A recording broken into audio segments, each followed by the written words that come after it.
નમસ્કાર, હું છું જિગીશા પટેલ। આપણે 2 દિવસ પહેલા દેવડા ગામના રસ્તાના એક પ્રોબ્લેમ માટે થઈ અને દેવડા ગામની મુલાકાત લીધી હતી, જેની અંદર સુલતાનપુર ગ્રામ પંચાયત અને દેવડા ગ્રામ પંચાયતની વચ્ચે 30 ફૂટના રસ્તાનો આપણી પાસે મામલતદારનો હુકમ હતો, સાથે સાથે દેવડા ગ્રામ પંચાયત અને સુલતાનપુર ગ્રામ પંચાયતનો આપણી પાસે ઓર્ડર હતો।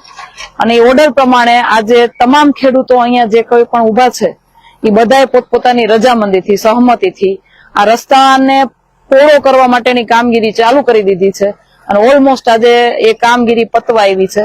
તમારા બધાની આમાં સહમતી છે ને? હાથ ઊંચા કરજો, હાથ ઊંચા કરીને કહેજો। એટલે આ લગભગ કેટલા વર્ષથી આ પ્રોબ્લેમ હતો તમારે?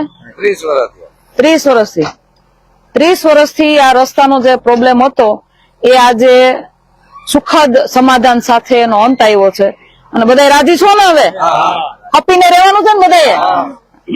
એટલે સુખદ સમાધાન સાથે આપણે આ દેવડા ગામના રસ્તાની જે સમસ્યા હતી એને સોલ્વ કરી છે।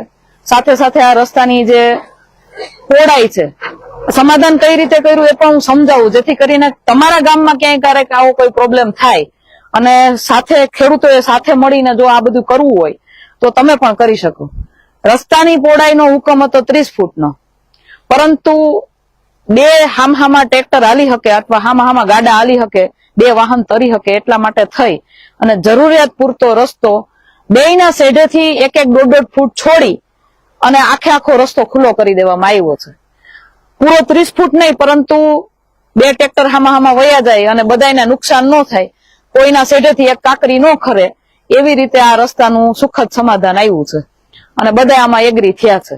એટલે તમારે પણ તમારા ગામમાં જયારે કોઈ પણ આવો કોઈ રસ્તાના આવા પ્રોબ્લેમ હોય અથવા કઈ પણ આવી બીજી ત્રીજી વાત હોય તો બહુ નજીવા કહેવાય ને કે એક બેઠકની અંદર આવા સમાધાન થઈ જતા હોય છે।